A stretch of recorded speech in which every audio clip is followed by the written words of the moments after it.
आज डिस्कस करते हैं effect of inserting dielectric slab between plates of a parallel plate capacitor to completely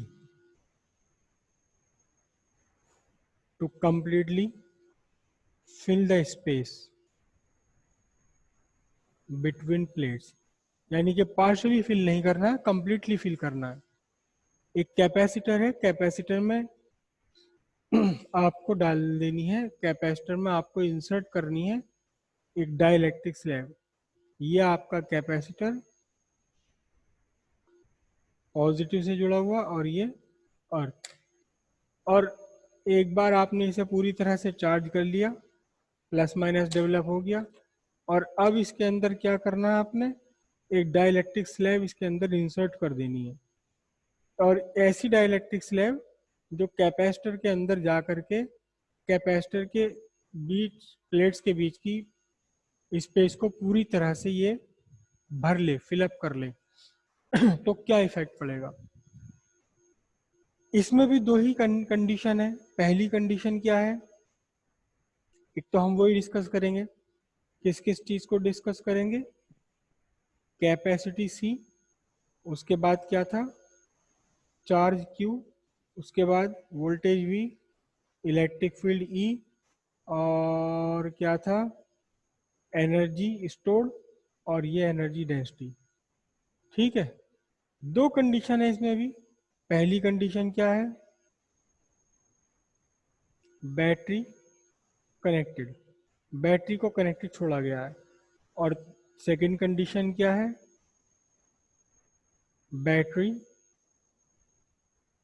disconnected, battery को disconnect कर दिया गया। याद रखिएगा कि जब तक बैटरी कनेक्टेड है, आप कैपेसिटर के साथ कुछ भी कर लो, जब तक बैटरी कनेक्टेड है तब तक वोल्टेज कांस्टेंट है। वोल्टेज कांस्टेंट है, चाहे इसके कैपेसिटर के साथ आप कुछ भी करते रहो। और जब बैटरी आपने डिस्कनेक्ट कर दी, कैपेसिटर को आइसोलेट कर लिया, तो आपका चार्ज कांस्टेंट है, चार्ज नहीं बदलेगा। ये दो बातें तो हमेशा याद रखनी है आपको। जब तक बैटरी कनेक्टेड है कैपेसिटर से, तब तक कैपेसिटर का पोटेंशियल डिफरेंस कांस्टेंट रहेगा, उतना ही जितना बैटरी का वोल्टेज है। और अगर आपने बैटरी हटा दी, तो फिर कैपेसिटर का जो भी चार्ज है कैपेसिटर पर, ये कैपेसिटर का चार्ज आपका कांस्टेंट बन जाएगा। अब बाकी कैपेसिटी और ये सब चेंज इन्हीं के हिसाब से निकाल लेंगे। देखिए, जब एयर कोर था ये कैपेसिटर, जब एयर कोर है, एयर कैपेसिटर की प्लेट्स के बीच में एयर है, तो इसकी कैपेसिटी सी नॉट से लिखा था आपने, epsilon naught A by D. और जब डाइलेक्ट्रिक फील्ड है, कंप्लीटली फील्ड है, तो फिर इसकी कैपेसिटी सी एम लिखी थी, एप्सिलॉन ए बाय डी। याद कीजिए, पीछे फॉर्मूले में आ चुका था ये। या इस एप्सिलॉन ए डी को लिख सकते हैं के epsilon naught A by D, यानी कि के क्या हो गया, सी नॉट हो गया, के सी नॉट। सी एम, जब आपने मटेरियल भरा इसके अंदर, तो इसकी कैपेसिटी के टाइम्स इंक्रीज हो गई। तो कैपेसिटी क्या हो गई, के पर इंक्रीज हो गई, कितनी हो गई, के टाइम्स। यहाँ तो हम साफ साफ बता सकते हैं कि कितना इंक्रीज या कितना डिक्रीज हुआ। जो डाइलेक्ट्रिक स्लैब भरा आपने इसके अंदर, इस डाइलेक्ट्रिक स्लैब का डाइलेक्ट्रिक कांस्टेंट, इस मटेरियल का डाइलेक्ट्रिक कांस्टेंट है के, तो जितना भी है के टाइम्स इंक्रीज हो गई। ठीक है जी। और दोनों ही केस में बनेगी ये बात, दोनों ही केस में के टाइम्स इंक्रीज हो जाएगी। क्यों? क्योंकि कैपेसिटी के फॉर्मूले में कहीं भी ना तो चार्ज आता है ना वोल्टेज आता है। वोल्टेज या चार्ज से कोई मतलब नहीं कैपेसिटी को, वोल्टेज या चार्ज से कोई मतलब नहीं कैपेसिटी को।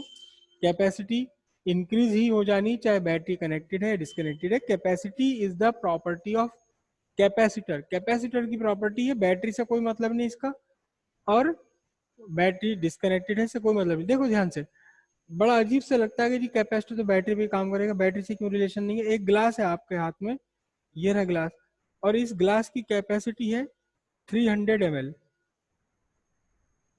300 ml है। तो अगर ये ग्लास खाली है तो भी 300 ml है, इसमें आपने पानी भर दिया तो भी इसकी कैपेसिटी 300 ml है, इसमें आपने दूध भर दिया तो भी 300 ml है। ग्लास को क्या मतलब कि इसमें कुछ है या नहीं है।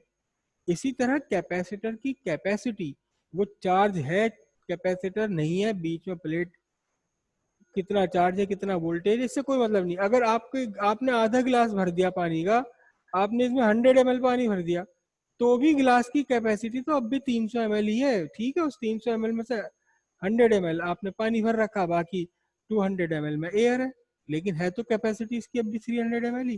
तो ठीक वैसे ही आपकी जो कैपेसिटी ऑफ कैपेसिटर है, ये बैटरी कनेक्टेड है बैटरी नहीं कनेक्टेड है, इससे कोई मतलब नहीं इसका।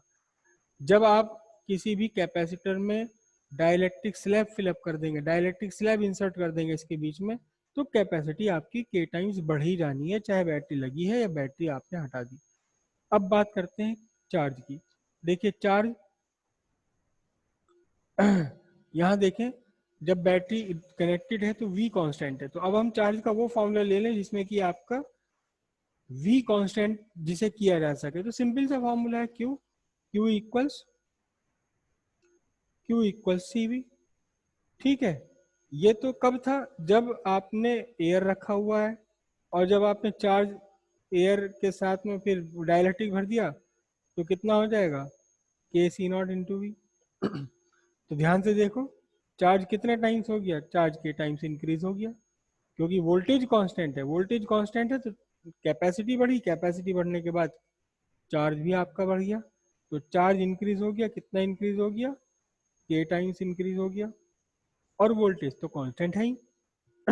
सॉरी, जब बैटरी डिस्कनेक्ट कर दी तो चार्ज कांस्टेंट रहेगा, क्योंकि बैटरी डिस्कनेक्ट कर दी जब आपने यहाँ से, तो ना तो चार्ज कहीं जा सकता है ना कहीं से आ सकता है, इसलिए अब ये आइसोलेट स्टेट में आ गया, चार्ज कांस्टेंट बना रहना। अब उसके बाद पोटेंशियल, पोटेंशियल जब तक बैटरी कनेक्टेड है तो ये सी, लेकिन जब बैटरी डिस्कनेक्ट कर दी गई तो अब पोटेंशियल का क्या होगा, ध्यान से देखना। पोटेंशियल का क्या होगा जब बैटरी डिस्कनेक्ट कर दी गई, तो Q इक्वल्स सी वी है, V इक्वल्स है Q बाई सी। ठीक है, V not is equals to Q by C not, right. और जब आपने मटेरियल भर दिया तो के सी नॉट हो जाएगा मटेरियल भरने के बाद में, क्योंकि कैपेसिटी सी नॉट से बढ़कर कितनी हो गई, के सी नॉट हो गई। चार्ज दोनों के लिए सेम है, क्योंकि चार्ज कांस्टेंट आ गया यहाँ पर, चार्ज आपका कांस्टेंट आ गया। तो ध्यान से देखिए आप कि ये जो मटेरियल भरने के बाद में वोल्टेज है, मटेरियल भरने के बाद में वोल्टेज है वी एम, ये कितना है, वी नॉट से 1/k टाइम्स हो गया। तो वोल्टेज क्या रहेगा, वोल्टेज यहाँ डिक्रीज हो जाएगा, कितना, 1/k times, 1/k times decrease हो गया। इसके बाद इलेक्ट्रिक फील्ड है, इलेक्ट्रिक फील्ड का वही फॉर्मूला लेंगे हम, क्या, electric field V upon D था।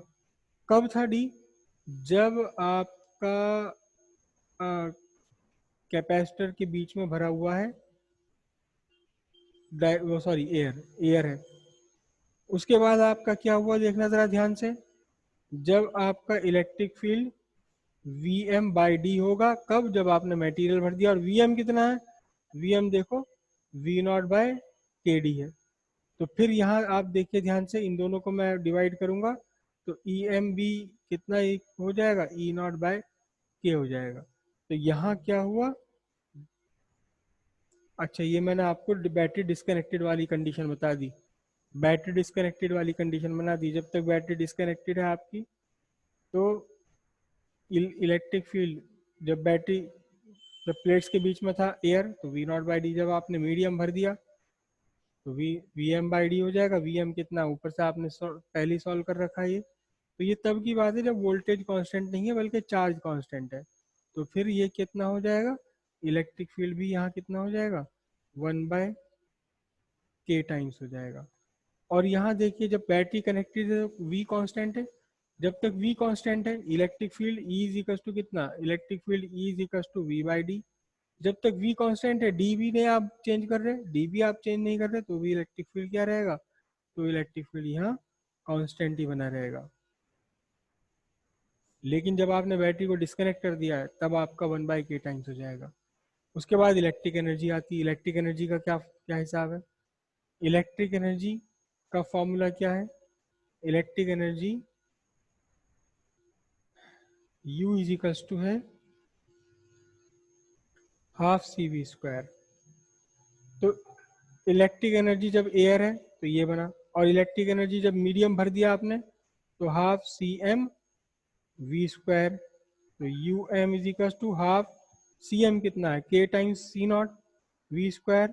तो सिंपल सी बात है UM is equals to K into U0 हो जाएगा।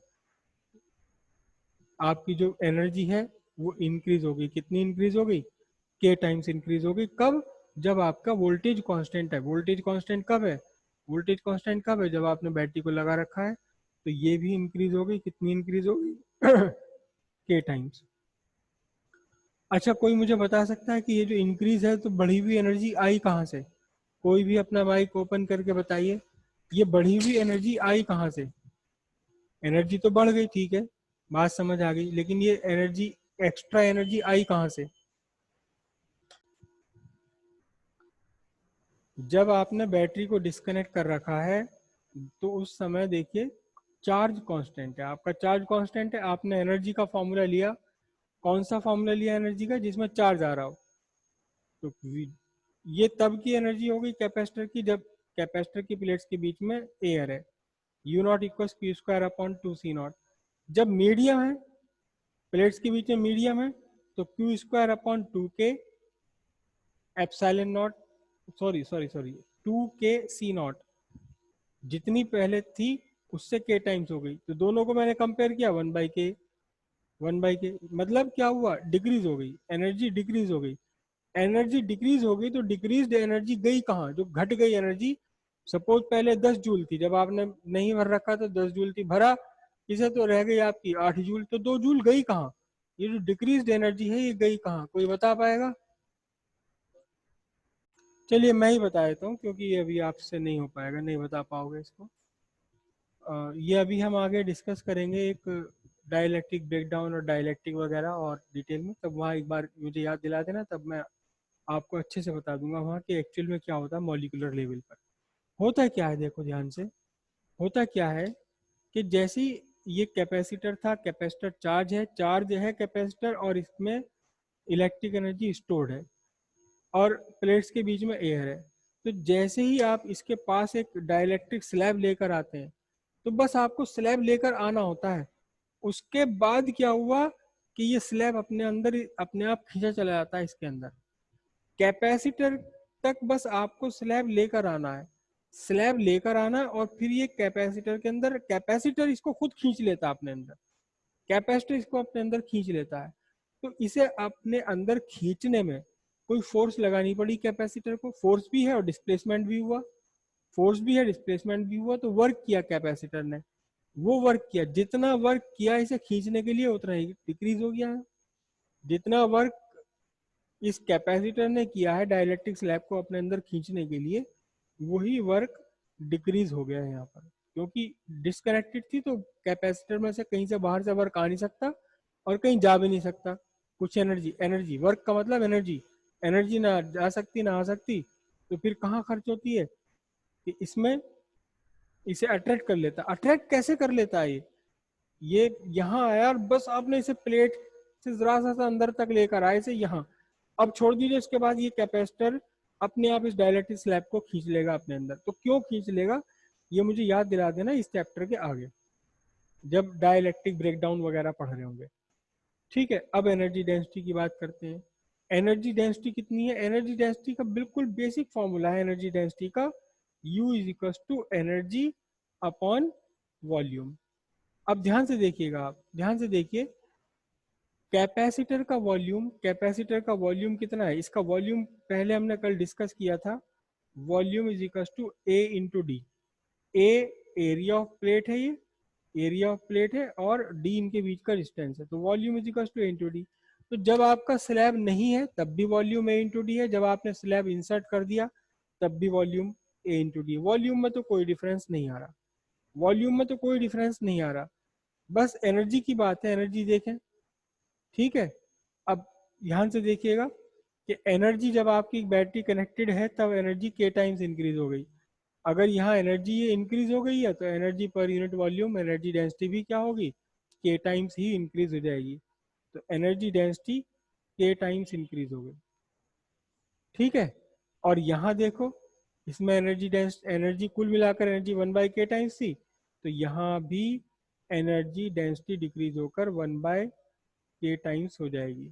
दोनों ही, पहले केस में एनर्जी बढ़ी, वॉल्यूम उतना का उतना रहा, तो वॉल्यूम एनर्जी बाय वॉल्यूम बढ़ गया, एनर्जी डिक्रीज हो गई, वॉल्यूम उतना ही रहा, तो एनर्जी डिक्रीज होने से एनर्जी डेंसिटी भी डिक्रीज हो गई। बहुत इंपॉर्टेंट है ये, और अक्सर एग्जाम में इसमें से क्वेश्चन आ जाते हैं, या तो वो सेपरेशन वाला, प्लेट्स के बीच में सेपरेट करना, इंक्रीज करना, डिक्रीज करना डिस्टेंस को, या फिर ये वाला कौन सा है जो आप कैपेसिटर के अंदर भरते हैं, डाइलेक्ट्रिक स्लैब। तो ये सारे के सारे ही एग्जाम के व्यू से, एग्जाम पॉइंट ऑफ व्यू से बहुत इंपॉर्टेंट है, दोनों के दोनों ही ये डिस्कशन, दोनों के दोनों ही। वो सेपरेशन वाला ज्यादा इंपॉर्टेंट है, लेकिन ये भी एग्जाम में कई बार आ चुका है, कई बार आ चुका है। जो आपका 5 मार्क का क्वेश्चन होता है, जैसे कि पीछे भी आपने 11th क्लास के टेस्ट दिए, मैंने सारे 11th क्लास के एग्जाम, आपके जो क्वेश्चन पेपर है वो बोर्ड पैटर्न पर ही बताएं। उसमें जो क्वेश्चन होता है 5 मार्क्स के लिए, उस 5 मार्क्स के क्वेश्चन में एक तो आपसे डेरिवेशन होगी, most of the case derivation होगी, या फिर वर्किंग हो सकती है, वर्किंग प्रिंसिपल हो सकता है, जैसे ट्रांसफार्मर है, या और कई सारी चीजें हम आगे पढ़ेंगे।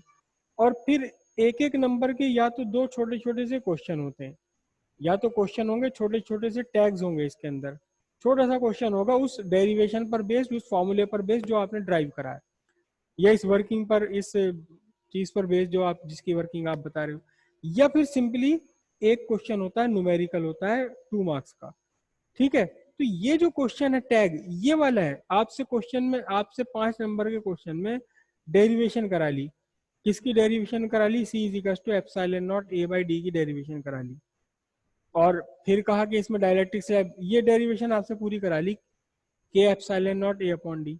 अब उसके बाद आपसे क्वेश्चन पूछ लिया गया कि बताओ कैपेसिटर की प्लेट्स को अगर एक दूसरे से दूर ले जाए बैटरी को कनेक्टेड रखते हुए तो इसके चार्ज पर क्या इफेक्ट पड़ेगा। बैटरी कनेक्टेड रखते हुए इसमें डाइलेक्ट्रिक स्लैब भर दे तो बताओ इसकी इलेक्ट्रिक फील्ड पर क्या इफेक्ट पड़ेगा। ऐसे ऐसे 2 छोटे छोटे टैग क्वेश्चन आ जाते हैं, और बिल्कुल सिंपल होते हैं ये, बिल्कुल सिंपल होते हैं, हमेशा पूरे पूरे नंबर इसमें मिल जाते हैं, डेरिवेशन में भी लगभग पूरे नंबर मिलते हैं अगर आपने डेरिवेशन सही करी है। और जो नीचे का 2 नंबर का एक क्वेश्चन है, एक एक नंबर के 2 क्वेश्चन है, इसमें भी पूरे मिल जाते हैं। 5 नंबर के कुल मिलाकर के आपके पास क्वेश्चन पेपर में 3 क्वेश्चन होते हैं, 3 क्वेश्चन होते हैं, उन 3 क्वेश्चन में 15 नंबर लाना बड़ा आसान है, 15 मार्क्स लाना बड़ा आसान होता है इन तीनों क्वेश्चन में। क्यों? क्योंकि ये क्वेश्चन अक्सर नए नहीं आते, बार बार रिपीट होने वाले बंधे बंधाए 10-20 क्वेश्चन है, उन्हीं में से घूम फिर के आते रहते हैं ये। उन्हीं में से एक क्वेश्चन है, कौन सा वाला क्वेश्चन जो हमने कल करा था, कौन सा वाला कि पार्शियली फील्ड वाला, ये बताओ इसकी कैपेसिटी, और जब कंप्लीटली फील्ड है तब बताओ कितनी होगी। और ये तो डेरिवेशन हो गई 3 नंबर की, और इसमें से या जो कल हमने डिस्कस करी थी उस टेबल में से 2 छोटे छोटे से क्वेश्चन आपके आ सकते हैं, इंपॉर्टेंट है। सबको समझ आई इतनी बात? ये समझ लो, इसे देखो एक बार समझ लीजिए। क्वेश्चन है, आपने कैपेसिटर है, कैपेसिटर को चार्ज कर दिया, चार्ज करने के बाद आपने इस कैपेसिटर की प्लेट्स के बीच में एक डाइलेक्ट्रिक स्लैब इंसर्ट करा दिया। 2 कंडीशन पॉसिबल है। क्या क्या कंडीशन पॉसिबल है कि बैटरी आपकी कनेक्टेड थी और तब आपने, बैटरी कनेक्टेड थी तब आपने इसे इंसर्ट कराया। दूसरी कंडीशन क्या है कि कैपेसिटर को आपने चार्ज कर लिया पूरी तरह से, बैटरी हटा दी, और बैटरी हटाने के बाद में फिर इसमें आप डाइलेक्ट्रिक स्लैब अंदर इंसर्ट करा रहे हैं। तो इन दोनों ही केस में क्या इफेक्ट पड़ता है, क्या इफेक्ट पड़ता है कैपेसिटी ऑफ कैपेसिटर पर, charge stored on the capacitor, potential difference, electric field, energy, total energy and energy density. हालांकि इतनी सारी चीजें एग्जाम में नहीं पूछी गई। एग्जाम में ज्यादातर पूछा जाता है चार्ज, वोल्टेज और कैपेसिटी। इलेक्ट्रिक फील्ड भी नहीं पूछा जाता, रेयरली कभी, ना एनर्जी और ना ये। लेकिन मैंने आपको सारी पॉसिबिलिटीज यहाँ बता दी। कोई भी क्वेश्चन आपके सामने आए आपको नया ना लगे, सोचना ना पड़े आपको। ध्यान से देखिए, सबसे पहले हम कैपेसिटी की बात करते हैं। कैपेसिटी का सिंपल फॉर्मूला होता है, जब एयर है कैपेसिटर की प्लेट्स के बीच में तो C naught is two epsilon naught A upon D. और जब आपने फील्ड कर दिया उसे कंप्लीटली तो एप्सिलॉन नॉट की जगह एप्सिलॉन आ जाता है। ये पूरी डेरिवेशन हम कल कर चुके हैं। और एप्सिलॉन को आप लिखते हैं के एप्सिलॉन नॉट। दोनों को आप कंपेयर कीजिए तो मीडियम के भरने पर के टाइम्स हो गई, कौन सी हो गई, के टाइम्स उस कैपेसिटी से जो कि एयर के साथ थी। एयर स्पेस के साथ जो कैपेसिटी थी सी नॉट, उससे के टाइम्स हो गई सी एम। और क्योंकि यहाँ इस पूरे फॉर्मूले में कहीं भी वोल्टेज या चार्ज का कोई मतलब नहीं है, ध्यान रखिएगा। फिजिकल प्रॉपर्टी है ये, कैपेसिटर की फिजिकल प्रॉपर्टी, ऑब्जेक्ट की बॉडी की फिजिकल प्रॉपर्टी है। उसे बैटरी से आपने कनेक्ट करा है या नहीं, कितनी बैटरी से कनेक्ट करा, कितने वोल्ट की बैटरी से करा, डिस्कनेक्ट, इससे कोई मतलब नहीं है। कैपेसिटी बढ़नी है, कैपेसिटी आपकी बढ़ गई के टाइम्स। के टाइम्स बढ़ गई, जब बैटरी जब तक कनेक्टेड होती है तब तक वोल्टेज कांस्टेंट है, जब बैटरी डिस्कनेक्टेड है तो चार्ज कांस्टेंट है। ये बातें हमने पहले ही लिख ली। अब बैटरी कनेक्टेड में चार्ज के साथ क्या होगा, सिंपल सी बात है। Hello sir. तो चार्ज की वैल्यू है, जब एयर कोर था तो Q not equal C not V, और जब आपने मीडियम भर दिया तो कैपेसिटी के टाइम्स हो गई। तो मीडियम के साथ चार्ज कितना होगा, के सी नॉट वी। ये वाला फॉर्मूला हम इसलिए यूज कर रहे हैं क्योंकि जब तक बैटरी कनेक्टेड है तब तक आपका वी कांस्टेंट है। वी कांस्टेंट है तो वो फॉर्मूला लो जिसमें एक चीज को हम कांस्टेंट कर सकें। यहाँ देखिए, चार्ज सीधी सीधी बात है, चार्ज आपका कितना हो गया, के टाइम्स इंक्रीज हो गया। तो चार्ज के टाइम्स इंक्रीज हो जाएगा कब, जब आपकी बैटरी कनेक्टेड है। जब बैटरी डिस्कनेक्टेड है तो कांस्टेंट। अब वोल्टेज की बात करें, जब बैटरी कनेक्टेड है तब तक वोल्टेज वी कांस्टेंट है, वोल्टेज वी कांस्टेंट है। और बैटरी डिस्कनेक्टेड पर क्या जाएगा, तो वोल्टेज का फॉर्मूला इस बार हम लेंगे कौन सा वाला, चार्ज कांस्टेंट वाला। तो यहाँ देखिए, voltage V is equal to Q upon C not, कब, जब एयर है। Voltage potential difference Vm is equal to Q upon K epsilon not, कब है ये वाला वोल्टेज, जब आपने मटेरियल भर दिया इसके अंदर। दोनों को कंपेयर कर लो तो देखो, V नॉट तो ये रहा C upon Q naught, Q upon C naught ये रहा, उसके इसको उठा करके वी नॉट रख दो, वी नॉट बाई के हो गया। तो पोटेंशियल डिक्रीज हो गया कितना, 1/k टाइम्स हो गया।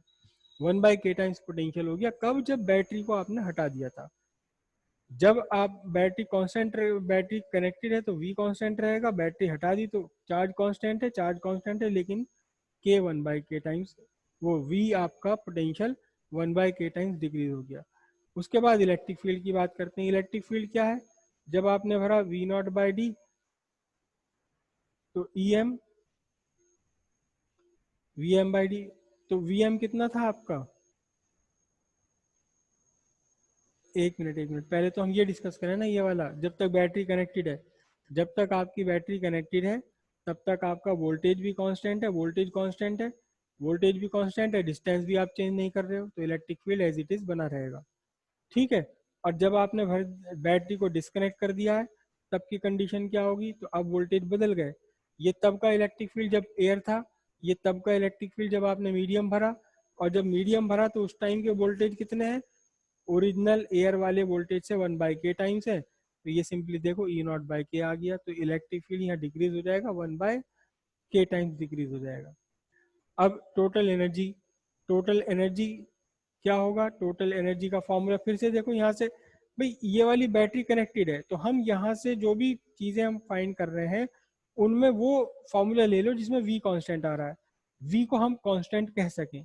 ये देखिए, जब एयर था तो आपकी एनर्जी 1/c0 v², जब मीडियम है तो 1/cm v², और cm मीडियम के साथ में कैपेसिटी कितनी हो गई है, एयर वाली कैपेसिटी से k टाइम्स हो गई है। तो यहाँ देखिए, एनर्जी के टाइम्स इंक्रीज हो जाएगी। कब इंक्रीज हो जाएगी एनर्जी के टाइम, जब आपकी बैटरी रखी हुई है। और ये बढ़ी हुई एनर्जी आएगी कहाँ से, बैटरी पहले आपने जोड़ रखी, बैटरी में से ही आई थी इसकी एनर्जी जो भी थी। और जब वो बढ़ गई है तो बढ़ी हुई एनर्जी भी बैटरी में से ही आएगी। क्योंकि बैटरी सोर्स है, battery is a source of energy, battery is not the source of charge, battery source of charge नहीं है, बैटरी सोर्स ऑफ एनर्जी है, कैपेसिटर को एनर्जी इसने दे दी, ठीक है। अच्छा, जब आपने बैटरी से डिस्कनेक्ट कर दिया तो इसका मतलब सोर्स तो खत्म हो गया, वोल्टेज खत्म हो गया, वोल्टेज खत्म हो गया तो इस बार चार्ज कांस्टेंट है, फॉर्मूला लो एनर्जी का वो जिसमें चार्ज आ रहा हो, ये आ रहा चार्ज। इसमें आप देखें चार्ज कांस्टेंट है लेकिन कैपेसिटी कितनी हो गई, के टाइम्स इंक्रीज हो गई, तो यहाँ देखें इसमें क्या होगा, एनर्जी आपकी 1/k टाइम्स हो गई, एनर्जी डिक्रीज हो गई। और एनर्जी क्यों डिक्रीज हो गई, क्योंकि जैसे ही आप इस कैपेसिटर के पास एक स्लैब लेकर आते हैं तुरंत ये कैपेसिटर स्लैब को अपने अंदर खींच लेता है, स्लैब ने इसने कैपेसिटर ने फोर्स लगाई और यहाँ से यहाँ तक का डिस्प्लेसमेंट भी हुआ, force into displacement, work, work कहाँ से आ गया, किसने किया, कैपेसिटर ने वर्क किया। और जब जब आपने कुछ वर्क कर दिया तो आपके अंदर की एनर्जी खत्म हो जाएगी, कुछ कम पड़ जाएगी, तो वही एनर्जी डिक्रीज हो गई, 1/k टाइम्स रहेगी। और जब एनर्जी डेंसिटी होती है volume upon total energy upon volume, जब वॉल्यूम बढ़ नहीं रहा है यहाँ पर क्योंकि आप प्लेट्स के बीच का सेपरेशन सेम बनाए रखे हैं, तो फिर एनर्जी इंक्रीज हो गई है, तो एनर्जी डेंसिटी भी k टाइम्स इंक्रीज होगी। एनर्जी अगर डिक्रीज हो गई है 1/k टाइम्स तो एनर्जी डेंसिटी भी 1/k टाइम्स डिक्रीज हो जाएगी। समझ गए आप सारी सारी बात, जरा एक बार ध्यान से देखना, इन फॉर्मूले से रिलेट करके देखना, इन सारे फॉर्मूले से रिलेट करके देखो। मैंने यहाँ आपको आज और कल में कुछ भी नया नहीं बताया, कुछ भी नया नहीं बताया है। जो फॉर्मूले हम डिस्कस कर चुके हैं पहले, जो फॉर्मूले हम ड्राइव कर चुके हैं, उन्हीं फॉर्मूलों में से ये वाले आंसर निकाल लिए, यही आंसर निकालिए। यही तो सुंदरता है फिजिक्स की कि इसमें पढ़ने सीखने समझने के लिए बहुत छोटा होता है, बहुत कम होता है। अटेंडेंस ले लेता हूँ अब।